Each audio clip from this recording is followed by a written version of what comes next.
groups are concerned. And at the same time, I think in Europe, the UEFA Champions League is bouncing back. I think it will be the right time for some of the teams to leave the European night and come back probably for domestic league, and also others proceeding to the quarterfinals, Stanbic Uganda Cup, plus the rest of the stories. We always start within the region. If they are there, stories are there, and we finalize everything with what is happening in international sports. Exactly. Now that's one big thing that we have always been getting right there too. But when you look at how exactly teams are strategizing, we'll be giving you how teams are also propelling with their different clubs right there. Now, of course, a big story right now as we talk is the story dealing with the Uganda Cup, where of course you did see yesterday marvelous performance and a tremendous performance from KCCA Football Club in a game against URA.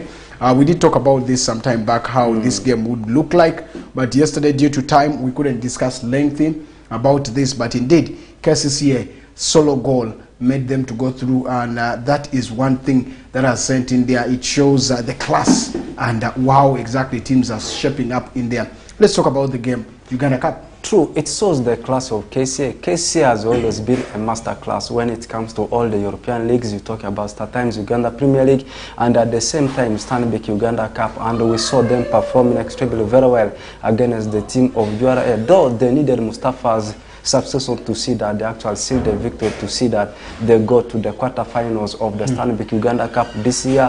They're already aware that when it comes to the title race, I think everyone has already counted them out of the competition, because you look at the points gap between themselves, teams that are currently maintaining the log. You mentioned teams like Ebolu, you mentioned Chitara, maybe Probable Vipers, you talk about their neighbors, NEC. I think the only hope they can have to touch silverware, to touch gong this season, is to see that they continue to perform very well in Stanbic Uganda Cup. I think what matters most is whether you can be able to proceed to the next stage, because you play either they knock you or you knock your opponent. Now it has reached to the quarterfinals for them, waiting for the opponent they are going to encounter in the quarterfinals after the draws are going to be done. I think a good one for the team of KCA. For the team of URA, a bad omen, misfortune, because they have failed to keep the consistency in terms of winning these games. In StarTimes Uganda Premier League, it cannot. Stanbic Uganda Cup, though we saw them running riot over a certain Calvary in the round of 32, but this time it has been something as a bad omen for the team of URA. I think credit must go to the team of KCA. Still some big teams that probably will be in action today. You will be seeing NEC taking on Busoga United. That's the one game that you're going to be expecting to watch today in the Uganda Cup, and of course so big. But before we get to those games in there, or today's encounter, I want us to talk about what you think about what could have laid down that is team URA, because their passing side, in KCCA, is a passing side that you've always seen in there. Individual brilliancy is one key aspect that has come in there, but you would see that KCCA really did everything possible to get that late goal, and the maturity in the KCCA team, to me, is one thing that has added some into the victory. Exactly, you have spoken a point. You know, when two big sides, best sides meet together, there has to be one key factor which always differentiates everything. You have talked about some individual brilliance. Some of the players of KCA, they are possessing quality-wise. Still, you see that KCA is a better side compared to the team of URA in terms of everything. Still, KCA in terms of pedigree about the competition. Still, KCA, like I said earlier on, KCA is a kind of a team. At least every season, they will always want to touch a silverware. If they fail, maybe in a season, maybe in the upcoming season, they will still want to touch something. Like in the last few seasons, they have not been able to win Stanbic Uganda Cup and at the same time StarTimes Uganda Premier League gong. I feel it is their chance. They are still into the competition. URA, they are an average team compared to the team of KCA. Matches in terms of the game style they play, they almost play similar game type. passing football, but individual brilliance, quality of the players, pedigree, still KCA, they are better side compared to URA. Now, of course, teams that have qualified includes, of course, Team Pajule Lions, Chitara Football Club, Bull Football Club, and Police and KCCA right there to wait for the quarterfinals that will be coming right there. And teams are expecting to see that the quarterfinals awaits the game that is to be played today between NEC Football Club and Busoga United. NEC is going to Busoga, and that's one big encounter to watch. And what exactly do you think will be for the two sides in there? Because it's going to be a tough game of high intensity, and of course teams that probably will do better will proceed and join the list of that is the 5 teams, in fact the 6-7 teams that have already shown interest to see that they will be waiting for the quarterfinals. Busoga up against the NEC FC. NEC FC is a side that is performing very well, though recently we saw them being humbled by their neighbors KCA, but it was in a different case, a different league, the Star Times Uganda Premier League. They will want to wake up from that human lesson they had, at least pick something against Busoga. Busoga right now, this is a side, each and every season, the last 3 seasons, they have always been a side struggling to see that they avoid the relegation, and the fate has always been on their side. I think right now they sit somewhere almost in the relegation zone, and again you are playing in another tournament called Uganda Cup. Much as there is a difference between the league and the tournament itself, still NEC first of all will want to bounce back from that humiliation. This time knock out maybe Busoga to console their fans and the whole stakeholders, and at the same time Busoga in terms of quality, everything, still I don't see them surpassing next side. Okay, it's a very big one. Busoga against NEC is one thing you should be, eyes should be on Atendele Geriga, the likes of Coach Rashid, and of course the likes of Wahab Gaddafi, who have of course been right there. Now, of course, so interesting that the teams are trying their level best to see that the games go the right way because of one or two things. But I've loved the officiation that has come this time around in these games because of no complaints that are rising from different clubs that have tried pushing it there. But the Uganda Cup has been one of the biggest. And remember, the representatives for the Uganda Cup always represents Uganda in the Sekafa region, or the Kagame Cup, people used to call by then. And they will be representing in that is the Sekafa Cup that will be going on, or the Sekafa tournament. I remember Bull going to represent. We did see KCCA being once, and Vipers also being another that have always been going right there. So this time around, what does it mean for such a team probably to see? Now, if in case, let's say either Busoga or this, out of the teams that are already qualified, which team would you see that will reach up to the semi-finals? I mean, it's the teams remaining. You look at Chitara, I think right now people have set their eyes on the team of Chitara because every game they play, they will always see that they win the game. Another team might be Bull, not because of the recent performance they have been putting, but also the history they have been putting in the tournament. Twice consecutively reaching to the finals. And another team might be KCA, as you had said, their only hope of winning a trophy this season is only if they win Stanbic Uganda Cup. Maybe another team you may talk about is you see these teams that are playing in FUFA Big League and also Regional League, I think for them they will want to fight up to the end. They will want to fight with the collective effort to see that they reach very far. First of all, winning the trophy, and at the same time the stage you proceed up to will earn for you something in terms of revenue. I won't be surprised if teams like maybe Pajule Lions, you talk about teams like Police FC, yesterday we saw them run riot over a certain team. I think Police, last season they went very far. This season I'm seeing them also proceeding to the semi-finals because of that convincing result they had yesterday night. Okay, outstanding performance it was yesterday for that is the team of KCCA and Police, of course, who also had a very big one. Did you expect that loss?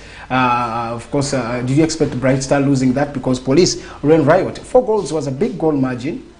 I gave slim chance for the team of Police. I gave them a slim chance because they went up to the finals, I remember. You know, once you test the salt, you always want to go very far and test it again. For Soltino Bright Stars, I think they have been a better side compared to Police FC, based on the kind of leagues they are playing in. And the Soltino Bright Stars, last season, I think they went up to the, if not to the semi-finals, I think also to the quarter-finals. I think it was a class of tension between between the two sides, and it was very difficult for one to predict who was going to win the game. But what shocked me was the scoreline, 4-0 minus, and sadly any consolation goal was actually what surprised me most. Otherwise, I also gave a chance for Police. Now, that's one of the biggest things that you should be talking about right there.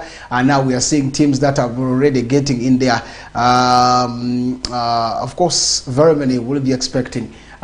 You look at the teams that have come from all the way down there. Still in the same thing as the Uganda Cup continues. I want to see, were you aware of the nominations that came through?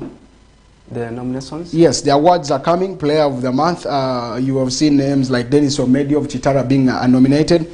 Patrick John Kakande of Sports Club Villa, and Isaac Wadiouna has also been, by the way, mentioned in there. Who could be the person going, and who are you not satisfied to fit in this team? I think the player I will vote right away is the player, Dennis Omedi, no doubt about that, because each and every time, like there are some games Chitara plays and he will always be the pivot standing for that team. I think the whole of last month, Dennis Omedi to me has been so outstanding for the team of Chitara, and also so outstanding in the whole league of Uganda first tier. Patrick Kakande, he has been performing, but where is his team, Sports Club Villa, and also Magoyin of Express? Sometimes, yes, you might be performing. They also look at the position of your club. You score goals, you provide assets. Can it take your club somewhere? Like for Airtel Chitara, combined together with the performance of Dennis Omedi, I think it's going neck to neck. Airtel Chitara right now on top of the log, Dennis Omedi being the one behind that team. Obviously, I will go for Dennis Omedi. Is there any player you feel is missing in this nomination? Another player, I think Muhammad Saban. That's why I said, to a certain extent, they also look at the performance of your team, whether your team can be able to climb, change positions. The player I've just mentioned, Saban Ejagason, I expected him to be in the list, but KCA, they have been picking mixed results. Sometimes, though, we see Saban scoring consolation goals, sometimes firing a brace, but KCA has been nowhere to be seen. That's why I'm saying, to some extent, they consider the performance of the whole team. Okay, when we leave that there now, there's that story about Abubakari Mbowa joining, of course, the team of Express Football Club after the Sir Alexis Sabedie saga went for quite a long time, and reports had it that this coach was one coach who had resigned several times, and of course was stopped not to resign and put here and there. Now that he has finally resigned and gone away, Mbowa has been brought into his steps to replace him instantly right there, and of course an assistant has also been gotten to him to see that he gets the team, and 2 years is what he has put pen to paper remaining into the club, and that is one of the biggest things you could be waiting to see from such a team. Do we see Mbowa? How much do you know about Mbowa? Exactly, that is the question I was going to raise for myself to ask. People want to know, who is this guy? Who is this coach? Where is he coming from? Does he possess a very big CV? That's always what Africans love to know most. Yes, he has been working with some other clubs like Soltino Bright Stars, maybe I can mention Proline, but recently I can confirm to the viewers who love Express so much. To me, recently, this coach has not been the best, and you look at it based on the CV I've just given, coaching Proline, where is Proline of late, nowhere to be seen, Soltino Bright Stars. I think he's a coach that is going to come with his own philosophy, and also for Sabire, I think of late, he has termed himself as one of the journey coaches. You are just... don't speak like one of my posts, maybe a reply that I had to put on somebody's after confirming that he had left. I just said, it's a journeyman. As if I saw that. So, like, you were at the Bull, you came to Vipers, you finished some months, back to Express. Now, third time the team of Express is changing. In a season? In a season, but it happens, according to the rumors which has been circulating, he has actually left because of poor working conditions. We don't know whether it's true, that's why we are treating it as a rumor, but we wish him the best. where he's heading to is actually what everyone is waiting to see. Now, there's one thing with this. You would say that where he has gone is Chetume. He said poor working environment. I don't see whether there's also money that side. I may be. But the Slaughters are the team that he has crossed over to, according to resources or close sources. That means he will be on stands with the game against Onduparaka Football Club, where, of course, Onduparaka will tussle it out on 10th with Chetume Football Club. At first, so we shall be waiting to see at Mukono what exactly it is. But again, there's that say about Mboa.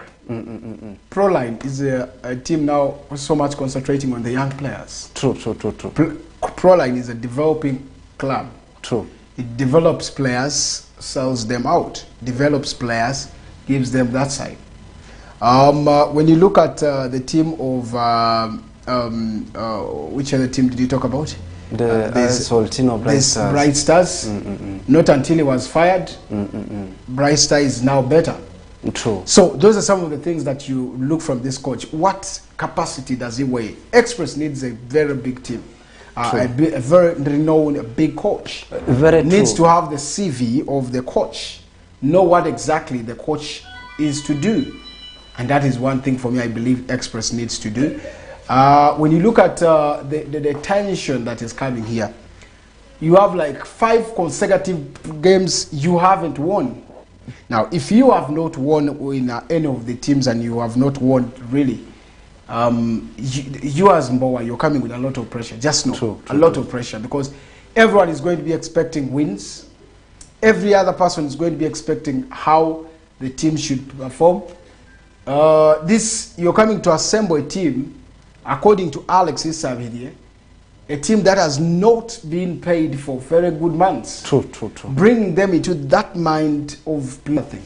So I wouldn't see a very big change by now yet, but I'm seeing that it will take him time to reassemble the team and make sure the team proceeds well. It's true. You look at the team of Express. Express is a well-constructed team. The only thing remaining for Bakar. That's one of the biggest things you want to see, but all in all, it's one big thing that a team will always need. Yes, the quality of Alex Isabidie can change something in the big league, true. But you're coming to a team also that is under tension. They are not so bad, yeah, but they need to make sure that they put.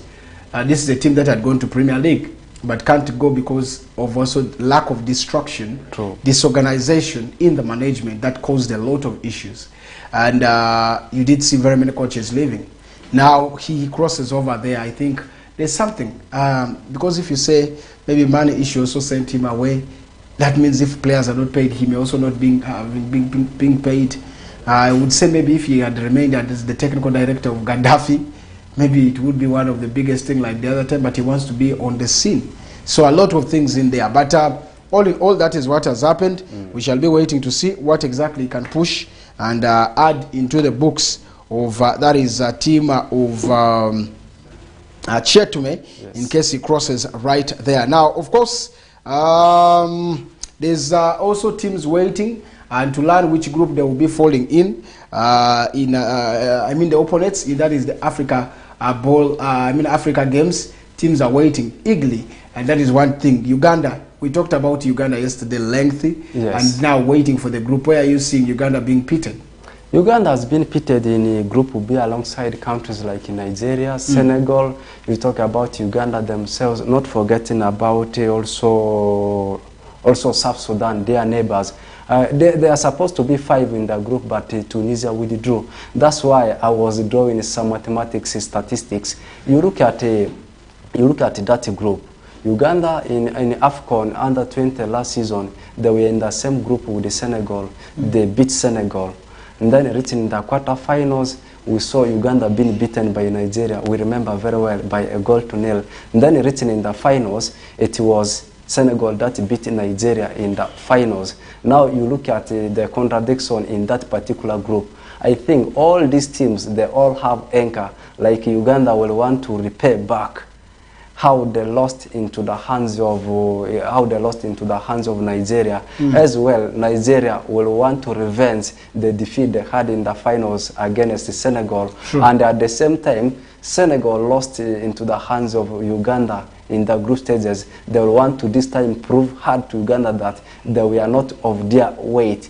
I think the good thing is also not the senior teams meeting, also the under 20s that made the other time again going to meet. So this time Nigeria and Senegal, to me, I will say open, they have an upper chance. You know, in Africa, every team has got a chance. Every team can be knocked out. I think Uganda, there is no need for us to rule Uganda completely out of that group. Maybe we give them slim percentage.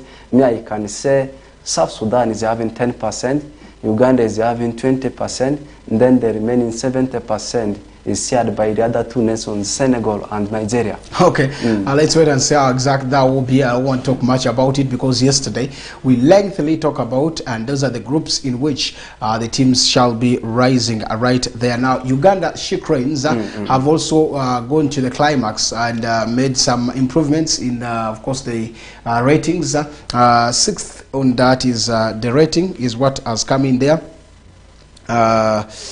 But before I get to that, there's just a story that has popped up saying Alex Isabire has denied reports linking him up with Shetume.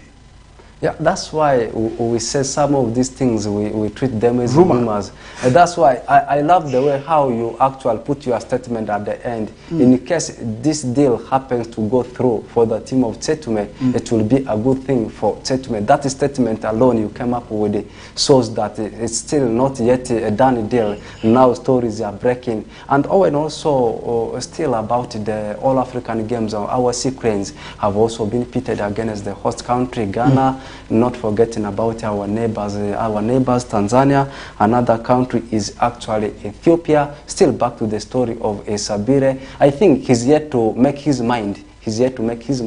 So we may see him ending up at Shetume, and at the end, so that is the story about Isabire. Sometimes I also say, as journalists, we rush a lot, maybe, but because we want to be followed and we want to be the leading story breaker. Sometimes, yeah, but rumors always, sometimes there's no fire without smoke. Maybe you may find out they're still in negotiation. Anything can happen. It's true. Happening. What always tends to be a fact starts as a rumor, more especially in the game of sports. Something may start as a rumor, like how we have been discussing about the future of Isabire, then at the end, the rumor turns to be the fact. So journalists are like that. All right. Now, Uganda's performance that has improved as the She Cranes. Yeah, Uganda, truly, they are doing so well. Unfortunately, within the nation, there have been wrangles here and there. That's why the Netball League, National Netball League right now is not there. It has been suspended. But I think the World Netball Board, they have looked at the past histories. Uganda, I think, has shocked so many people. People don't expect this. Maybe they will expect it unless you have been following the Department of Netball. I think the only country from Africa that has been rated ahead of Uganda, Sea Cranes, is only South Africa. If they can be able to compete with the top-ranked countries like Australia, New Zealand, maybe England, I think something good for them. And also it reminds me of the game they actually had over the month of January in Birmingham, in England, where Uganda Sea Cranes were the only African country to take part in the tournament. I think that one also adds spice in our netball department. Yeah, it's a very big one. I think netball has to improve. The She Cranes are rising up every time now, but of course the level of disorganization was the one that was making them fall apart, and here and there, things that probably you could see was causing a lot of havoc here and there to different members. But I think teams have to style up and make sure that things go well. Now we shall be coming back to talk about Arsenal and the UEFA Champions League that is returning today live on West Nile Television. Don't touch your dial as we take a break. We'll be right back.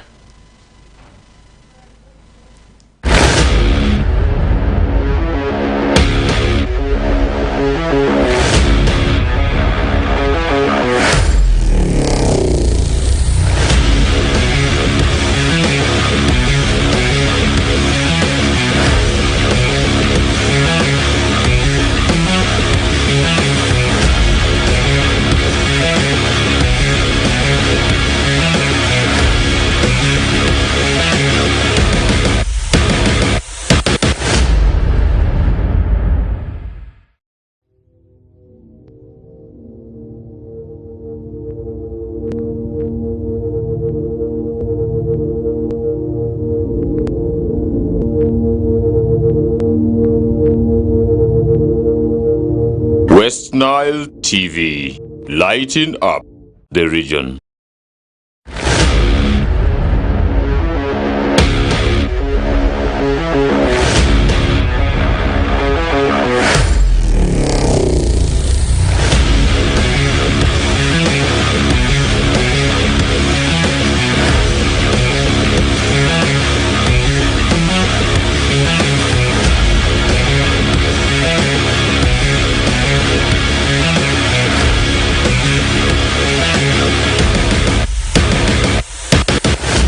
Welcome back from that break, and I want to say still waste of time live on West Nile Television. Owen Ezaga, Benson Pastore, we're giving you all the updates coming from the world of sports right there. But of course, in the soccer world, another interesting one comes from the record breakers. I'm talking about Arsenal Football Club that also got themselves into another breaking record. 6 goals past, that is the miserable as Sheffield United. It was a very big one, and you would see that out of 7 games played, around 35 goals scored by Arsenal Football Club this season. Of course, 2024, that is also in this year, and they're doing very well, tremendously well, and that is Mikel Arteta for you. Can they keep the consistency is one question somebody will be asking, but an outstanding display, good performance from the Arsenal, who are all rejuvenated.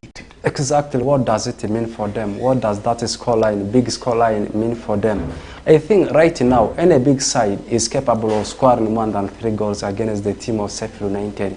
You may score 3 or 4 goals against Sheffield United, or as 6, but can you be able to keep it against the big dogs?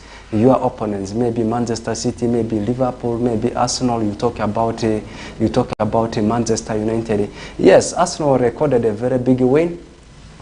Right now, the race is going neck to neck. I mean, not the relegation race, I mean title race. I think, to me, I've been thinking that there are some games which will define who will win the title. Manchester City has not played Arsenal. Manchester City has not played Liverpool. Arsenal has not played Chelsea. Chelsea has played Manchester City already. I think the fixture... Arsenal has not played Manchester United. Arsenal has not played Manchester United. I think the fixtures amidst the giants will define who will win the title. Like Arsenal up against Manchester City. Manchester City will never accept Arsenal to beat them home and away. Trust me. The worst for them will be a draw, and they will be heading to it hard. Liverpool up against Manchester City, it has always been a tough encounter. If the tension is too much, you always expect 2-2 draw, 1-1 draw, sometimes a barren draw. Then Arsenal up against Liverpool, the business is already done. Manchester United up against Arsenal, people may say yes, Arsenal will fly over Manchester United, but it has always been a very rare case for Arsenal to record home and away victory over the team of Manchester United. What am I trying to mean here? First league, it was Arsenal that won. This time, it may be something very difficult for the Gunners to pick the win against the team of Manchester United. Spurs is also there. You have got a certain slippery Aston Villa. Chelsea, they are crawling anytime.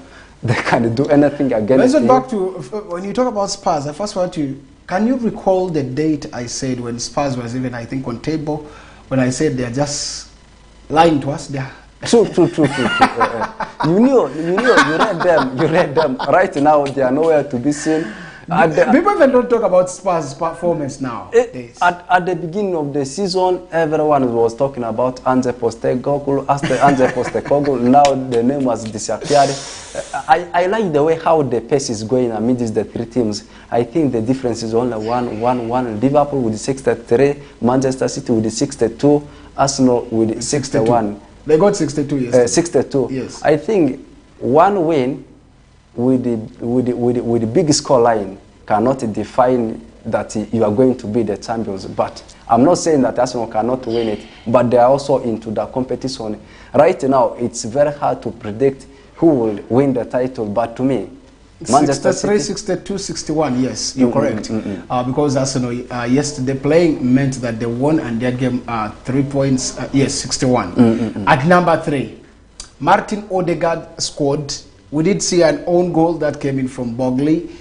We saw Kai Havertz still keeping it consistently. Declan Rice getting onto the score sheet. We did see also Ben White, onto the score sheet. Now, looking at all these names, I'm impressed with not Declan, but Kai Havertz. A lot of criticism, but Mikel Arteta said this is going to be his time, and he's scoring goals. He should be better than Manchester United players who are failed to score. Right now, he is picking up. Maybe he's picking up because of the absence of Gabriel Jesus, who is out injured, and he's now the only striker they can rely on. Matthias Ketias, they always play him in that natural number 9 role. He, in most cases, plays as a number 10 role. But Kai Havertz, the moment you expect something good out of him, he cannot deliver it. When people start to criticize him, like you said, that's when he will deliver. He was the star player yesterday. True. Star player. But... hey. Okay, there's a lot of bat from that is Benson. Today we have Champions League returning in their card, where of course you're going to see Bayern Munich taking on Lazio, and it's in the second round or the second leg of the round of 16. Remember, Lazio had beaten Bayern 1-0 in the first leg, and then you have team Real Sociedad that will be at home against PSG, and PSG had beaten Real Sociedad by 2-0. Now that's the Champions League encounter that we shall be having. Bayern is at home at Allianz Arena. What do we expect? Can they overturn the 1-0 deficit against Lazio? I think the win Lazio picked against the team of Bayern Munich was just luck they had at that moment. This time heading to Bavarians at Allianz Arena, I don't see Lazio winning against Bayern Munich. Maybe this time they might be thinking that since they have a slim advantage over the team of Bayern Munich, they can still make it to see that they surpass Bayern Munich. But Bayern Munich at Allianz Arena, knowing that they hope each and every weekend keeps on slimming as far as winning German Bundesliga title is concerned. The only hope is now in UEFA Champions League, and also you talk about German DFB Pokal, they have already been knocked out. I am seeing them surpassing the team of Lazio Roma. Maybe the spirit Lazio will have might be the off form the team of Bayern is possessing right now. Otherwise, Bayern is capable of surpassing that 1-0 defeat. A very big one. Of course, Lazio got that advantage. Of course, Bayern is at home, so tricky. They've always been a good side. Yes, they have been also not a good form to me, because where they are playing, you will see sometimes they are losing and here and there. But for today, I would say White Peppers, place your bet on Bayern.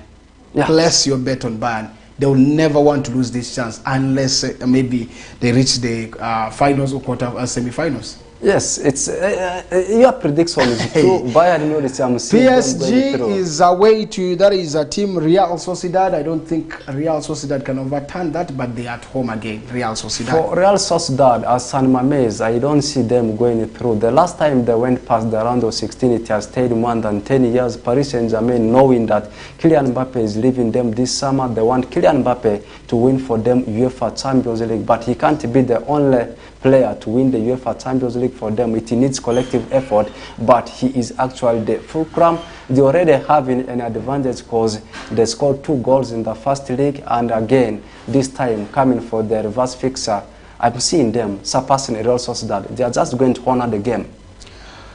Okay. Now, United players are expecting the man by the names of Erik ten Hag to be sacked at the end of the summer, and that is if players start thinking like that. What is your fate? That means there is a high chance the coach himself might be leaving Manchester United. That means there is something they don't trust in the head coach. Because Erik ten Hag, the players are complaining, the fans are complaining, the rest of the technical members are complaining. Once, just like you have said, fans and also the players start to complain that know that your future is slimming. The way I am seeing, Erik ten Hag, of course, will be departing Manchester United over the summer, because the press is also coming from one of the co-owners of Manchester United, Ratcliffe. He wants to transform the team. I remember in one of the statements he came up with was like he wants Manchester United to be like their arch-rivals, Manchester City. He wants Manchester United to surpass Liverpool in terms of everything. And for you to achieve that, you need a brilliant coach. You need the squad depth, and not only the squad depth, good players.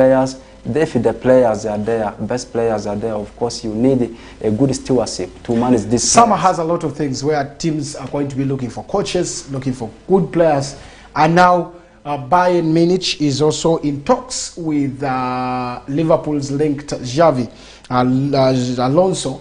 According to reports, they want him, and that is also another one coming in there. Liverpool wanted Xabi Alonso. Now he's being linked with a move to, that is Bayern Munich.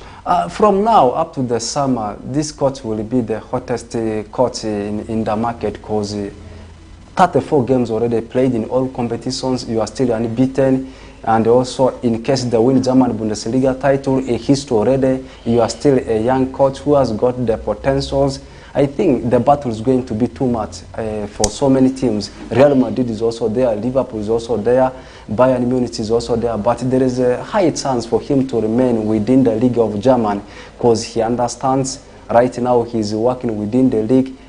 Maybe the other teams are having chance, but Bayern Munich is having upper hand. Now, Blues co-owner, I'm talking about Todi Boli, is also right here, talking about wanting to change and probably bringing names into the replacement for Paul Pochettino. And this time round, Roberto Di Zerbi is one name that you're talking about. And of course, Ruben Amorim has been also another name being linked to the move to Chelsea. I mean to Tottenham Hotspurs. To Chelsea. Again, this is one big thing. You're seeing Chelsea wanting also to fire a coach. You see, people love talking about the coaches of Brighton and Hove Albion. We never know Brighton and Hove Albion performing very well might be a culture within the club, not the coaches transforming the team. Graham Potter was flourishing at Brighton. He came to Chelsea, he flopped. Now nowhere to be seen. Maybe he's now a farmer. No one knows. And United is looking for him. United, there was a time they talked about him, and the fans, we know it.